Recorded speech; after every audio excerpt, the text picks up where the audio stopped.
Hi everyone, কেমন আছো? Good afternoon. আর এই গুড আফটারনুন জানিয়ে দ্য ওয়ার্ল্ড অফ তুলিকার নতুন ভিডিওতে তোমাদের অনেক অনেক স্বাগত জানাই। আর অনেক অনেক স্বাগত জানিয়ে নতুন রেসিপি শুরু করতে চলেছি। আর এই নতুন রেসিপি হচ্ছে চিকেন কারি, এরপরে আসবে চিকেন বিরিয়ানি, পরপর দুটো ভিডিও আসবে। আর আমি কালকে দেখিয়েছিলাম চিকেন নিয়ে এসেছি, এই বিরিয়ানির জন্য বেরেস্তা করেছি। এখন বিরিয়ানি দেখাবো না, ভিডিওটা দুটো পার্ট দেখালে বড় হয়ে যাবে।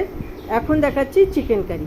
চিকেন কারির জন্য আমার পেস্ট করা হয়ে গেছে, আদা রসুন কাঁচা লঙ্কা টমেটো সব পেস্ট, পেঁয়াজ পেস্ট করে নিয়েছি। এরপরে যেহেতু আমি বিরিয়ানি করব তাই আমি চিকেনটাই হালকা ভেজে নিচ্ছি। আর বিরিয়ানি করলে তোমরাও ভেজে নেবে, দেখবে চিকেনটা খেতে খুব সুন্দর হয়। নুন হলুদ দিয়ে সামান্য ভেজে নেবে, ভেজে নিলে খুবই চিকেনটা খেতেও সুন্দর হয়।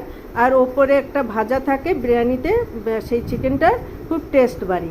আর এখন আমার দৈনিক আমি দিয়েছি আদা রসুন যে পেস্ট করে নিয়েছিলাম সেই পেস্টটা দিয়ে দিয়েছি। আর দেখো বিরিয়ানিরও প্রিপারেশন সব রেডি করে নিয়েছি। বিরিয়ানিটা পরের ভিডিওতে আমি তোমাদের সাথে ভিডিওটায় দেব। আর এরপরে আমি মশলা কষানো হয়ে গেছে, আমি যে ভেজে রেখেছিলাম চিকেনটা দিয়ে দিলাম। আর চিকেনটা দিয়ে দেওয়ার পরে আমি আলুটা আগে একটু সেদ্ধ করে নিয়েছিলাম, যেহেতু বিরিয়ানির আলু একটু বড় হয়, যদি সেদ্ধ কম হয় সেই জন্য আমি প্রেশার কুকারে আলাদা করে আলুটা সেদ্ধ করে নিয়েছিলাম। এখন আমি কষিয়ে মাংসটা দিয়ে দিয়েছি, কিছু সময়ের জন্য ঢেকে দেব। কিছু সময় ঢেকে দিলে তাহলে তাড়াতাড়ি সেদ্ধ হবে। এখন আমি ঢেকে দিয়েছি, ঢেকে দেওয়ার পরে দেখো কতটা কালারফুল, কতটা বিউটিফুল, কতটা সুন্দর লাগছে দেখতে। আর যে জিনিস দেখতে সুন্দর হয় সে জিনিস কিন্তু খেতেও সুন্দর হয়। আর চিকেন কারিটা খুবই সুন্দর হয়েছে খেতে, তেমনি আর কালারফুল হয়েছে। আর বিরিয়ানিটা তো খুবই ভালো হয়।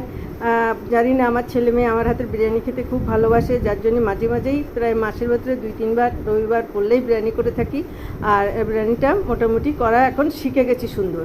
আর প্র্যাকটিস মেক্স পারফেক্ট, তুমি যত অভিজ্ঞতা সঞ্চয় করবে সব কিছু তোমার ভালো হবে।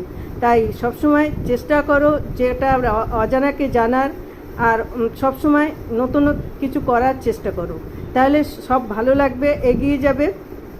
আর দেখো এখন আমার চিকেনটা টকবকিয়ে ফুটছে আর হবে কালারফুল সুন্দর চিকেন কারি। আর চিকেন কারি আমরা এখন গরমে বড়রা হয়তো অতটা পছন্দ না করলেও ইয়াং জেনারেশান কিন্তু বরাবরই চিকেন খেতে ভালোবাসে, ওদের জন্য চিকেন কিন্তু করতেই হয় বাড়িতে। আর দেখো গরম পড়ুক আর যা পড়ুক, পুষ্টিকর খাবার তো চাই।